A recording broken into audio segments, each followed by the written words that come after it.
ಈ ಕನ್ನಡಪ್ರಭ ದಿನಪತ್ರಿಕೆಯನ್ನು ತೆಗೆದುಕೊಳ್ತಾ ಇದ್ದೇನೆ. ಅಲ್ಲಿ ಮೊದಲ ಸುದ್ದಿ ಯಾವುದು, ಯಾವೆಲ್ಲ ವಿಚಾರಗಳು ಇವತ್ತು ಸದ್ದು ಮಾಡ್ತಿದ್ದೇವೆ ಅನ್ನೋದನ್ನು ಕೂಡ ನಾವು ಗಮನಿಸ್ತಾ ಹೋಗೋಣ. ನಾನು ಮೊದಲು ತೆಗೆದುಕೊಳ್ತಾ ಇದ್ದೀನಿ ಕನ್ನಡಪ್ರಭದಿಂದ BJPಯ ಬಣ ಬಡಿದಾಟ. ಕಳೆದ ಒಂದು ವಾರದಿಂದ ಅಷ್ಟೇ ಅಲ್ಲ, ಹಲವು ತಿಂಗಳುಗಳಿಂದ ನೋಡ್ತಾ ಇದ್ದೀವಿ ಬಣಗಳ ನಡುವಿನ ಆಂತರಿಕ ಸಂಘರ್ಷ, ಗುದ್ದಾಟ, ಕಚ್ಚಾಟ ತಾರಕಕ್ಕೇರ್ತಾ ಇದೆ. ಅದರಲ್ಲೂ ಬಚ್ಚ ಅನ್ನುವಂತಹ ಪದ ಬಳಕೆ ಇದೆ ಅಲ್ವಾ. ರಮೇಶ್ ಜಾರಕಿಹೊಳಿ ಸಿಡಿಸಿದ್ದು, ಅದಕ್ಕೆ ಯತ್ನಾಳ್ ಧ್ವನಿಗೂಡಿಸಿದ್ದು ವಿಜೇಂದ್ರ ಆಕ್ರೋಶಕ್ಕೆ ಕಾರಣ ಆಗ್ಬಿಡ್ತು. ಈಗ ಯಾವ ಹಂತಕ್ಕೆ ಹೋಗಿದೆ ಅಂತ ಹೇಳಿದ್ರೆ, ಇದು ಸರಿಯಾಗೋದಿಲ್ವಾ BJPಯಲ್ಲಿದ್ದಿರುವಂತಹ ಈ ಮುನಿಸು ಅನ್ನೋದು ಬಹಳ ಕ್ಲಿಯರಾಗಿ ಗೊತ್ತಾಗ್ತಾ ಇದೆ. ಯಾಕಂದರೆ ಯತ್ನಾಳ್ ಹೇಳಿದ್ದಾರೆ, ಯಾವುದೇ ಕಾರಣಕ್ಕೂ ನಾವು ನಾಯಕತ್ವವನ್ನು ವಿಜೇಂದ್ರ ಅವರು ಅಧ್ಯಕ್ಷರಾಗಿರೋದನ್ನು ಒಪ್ಪುವುದಿಲ್ಲ, ಅವರು ಕೂಡಲೇ ಅಧ್ಯಕ್ಷ ಸ್ಥಾನಕ್ಕೆ ರಾಜೀನಾಮೆ ಕೊಡಬೇಕು ಅಂತ ಹೇಳಿದ್ದಾರೆ.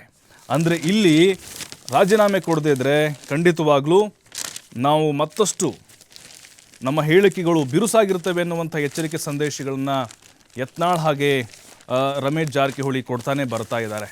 ವಿಜೇಂದ್ರ ಕೂಡ ಇದಕ್ಕೆ ತಿರುಗೇಟು ಕೊಡ್ತಾ ಇದ್ದಾರೆ. ಹೆಂಗಂತ ಹೇಳಿದ್ರೆ, ಇಲ್ಲಿವರೆಗೂ ಅವರು ಒಂದು ರೀತಿ ಎಚ್ಚರಿಕೆ ಥರ ಮಾತಾಡ್ತಾ ಇದ್ದರು, ಈಗ ನಯವಾಗಿ ಮಾತಾಡ್ತಾ ಇದ್ದಾರೆ.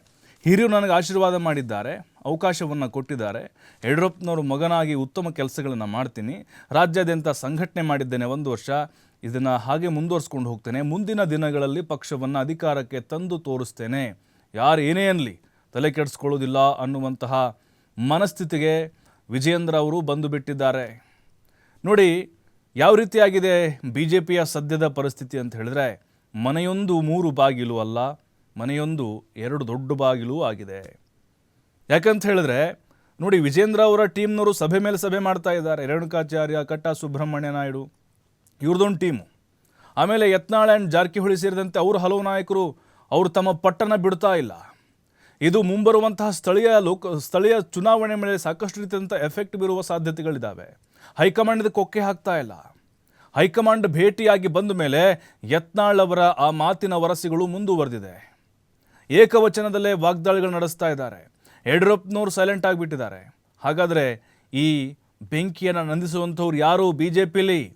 ಇತ್ತೀಚೆಗೆ ನೋಡ್ತಾ ಇದ್ದೀವಿ, ಕರ್ನಾಟಕ BJPಗೆ ಯಾರು ಸ್ಟ್ರಾಂಗ್ ಲೀಡರೇ ಇಲ್ವಾ? ಹಾಗಾದರೆ ನಾಯಕತ್ವನೇ ಇಲ್ವಾ BJPಯಲ್ಲಿ? ಯಾರು ಹಿರಿಯರಂತ ಇಲ್ವೇ ಇಲ್ವಾ? ಯಾಕಂದರೆ ಇದು ಕಾಂಗ್ರೆಸ್ಗೆ ಲಾಭ ಆಗ್ತಾ ಇದೆ, ಈ 2 ಬಣಗಳ ನಡುವಿನ ಗುದ್ದಾಟ. ನೋಡಿ, ಯತ್ನಾಳ್ ಅವ್ರು ಏನು ಹೇಳ್ತಾ ಇದ್ದಾರೆ ನಿರಂತರವಾಗಿ, ಯಡಿಯೂರಪ್ಪನವ್ರು ಜೈಲಿಗೆ ಹೋಗಿದ್ದೆ ವಿಜೇಂದ್ರ ಅವರು ಮಾಡಿದಂಥ ಆ ಒಂದು ಸಹಿಯಿಂದನೇ ಹೋಗಿದ್ದವರು, ವಿಜೇಂದ್ರನೇ ಕಾರಣ. ಹಾಗಾಗಿ ಅಪ್ಪ ಮಕ್ಕಳು ಪಕ್ಷವನ್ನು ಹಾಳು ಮಾಡಿದರು, ಮನೆ ಮುರಿದ್ರು. ನೋಡಿ, ನಿರಂತರವಾಗಿ ಬಹಿರಂಗವಾಗಿಯೇ ಆರೋಪಗಳನ್ನು ಮಾಡ್ತಾ ಬರ್ತಾ ಇದ್ದಾರೆ. ಬಸವನಗೌಡ, ಪಾಟೀಲ್, ಯತ್ನಾಳ್ ಬುಸುಗುಡ್ತಾ ಇದ್ದಾರೆ. ಅವರು ನಾಗರಹಾವಿನ ಥರ.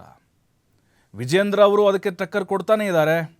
ಆದರೆ ಮಾತಿಗೆ ಮಾತು ಅದು ಜಾಸ್ತಿ ಆಗ್ತಾ ಹೋಗ್ತು ಅಂತ ಹೇಳಿದ್ರೆ ಮತ್ತೆಲ್ಲಿ ಹಿನ್ನಡೆ ಆಗುತ್ತೋ ಅನ್ನುವಂಥ ಒಂದು ಆತಂಕ ಅವ್ರ ಮನಸ್ಸಲ್ಲಿ ಕಾಡ್ತಾ ಇದೆ. ಹಾಗಾಗಿ ಕೂಲಾಗಿ ಇದನ್ನು ಬಗೆಹರಿಸಬೇಕು ಅಂತ ಹೇಳಿ ಈಗ ಅವ್ರು ಪ್ಲ್ಯಾನ್ ಮಾಡ್ತಿದ್ದಾರೆ. ಬಟ್ ಅದು ಸಕ್ಸಸ್ ಆಗ್ತಾ ಇಲ್ಲ. ಹಾಗಾದರೆ ಯಾರಿದನ್ನು ಶಮನ ಮಾಡುವಂಥವ್ರು? ಈಗ BL ಸಂತೋಷ್ ಕೂಡ ಮಧ್ಯಪ್ರವೇಶ ಮಾಡುವಂಥ ಸಾಧ್ಯತೆಗಳಿದ್ದಾವೆ.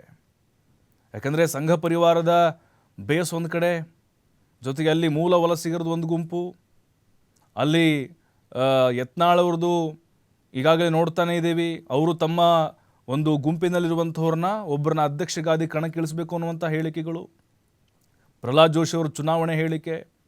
ಹಾಗಾಗಿನೇ ಇವೆಲ್ಲವನ್ನು ನೋಡ್ತಾ ಇದ್ದರೆ BJP ಹೊತ್ತುಕೊಂಡು ಧಗಧಗಿಸ್ತಾ ಇದೆ. ಇದಕ್ಕೆ ನೀರು ಹಾಕೋರು ಯಾರು? BL ಸಂತೋಷ್ ಅವರು ಒಂದೇನೋ ಸಭೆ ಮಾಡುವಂಥ ಪ್ಲ್ಯಾನಲ್ಲಿ ಇದ್ದಾರಂತೆ, ಎಲ್ಲರನ್ನೂ ವಿಶ್ವಾಸಕ್ಕೆ ತೆಗೆದುಕೊಂಡು. ಅಲ್ಲೂ ಕೂಡ ಮತ್ತೆ ಇದೇ ರೀತಿ ಸಂಘರ್ಷಗಳು ಶುರುವಾಗ್ಬೋದು. ಯಾಕಂದರೆ BL ಸಂತೋಷ್ ಹಾಗೆ ಯಡಿಯೂರಪ್ಪನವರು ಅಂದರೆ ವಿಜೇಂದ್ರ ಅವ್ರ ಬಣ ಅಷ್ಟಕ್ಕಷ್ಟೇ ಅನ್ನುವಂಥದ್ದು ಅದು ಬಹಳ ಸಾರಿ ಸಾಬೀತಾಗ್ಬಿಟ್ಟಿದೆ.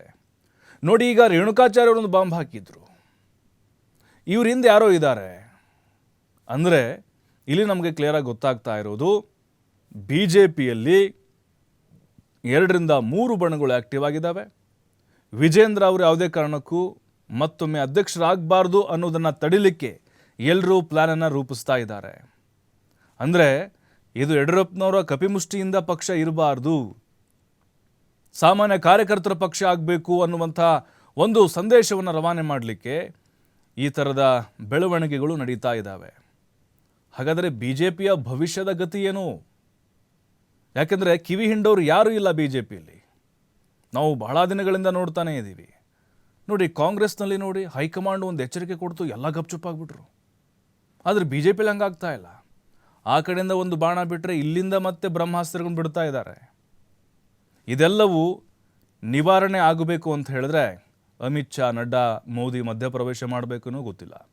ರಾಜ್ಯ ನಾಯಕರು ಯಾರಿಂದಲೂ ಕೂಡ ಈ ಅಸಮಾಧಾನಗಳನ್ನು ಶಮನಗೊಳಿಸುವಂತಹ ಪ್ರಯತ್ನಗಳು ನಡೀತಾ ಇದೆ. ಆದರೆ ಸಾಧ್ಯ ಆಗೋದಿಲ್ಲ. ಇದು ಯತ್ನಾಳ್ ಯಾರ ಮಾತು ಕೇಳ್ತಾರೆ ಹೇಳಿ? ರಾಜ್ಯ ನಾಯಕರದ್ದು. ಹಾಗಾಗಿ ಇಲ್ಲಿ ಹೈಕಮಾಂಡ್ ಮಧ್ಯಪ್ರವೇಶ ಮಾಡಿ ಈ ಬಣ ಬಡಿದಾಟಕ್ಕೆ ಬ್ರೇಕ್ ಹಾಕಬೇಕು ಅನ್ನೋದು ಕಾರ್ಯಕರ್ತರು ಒತ್ತಾಯ ಆಗಿದೆ.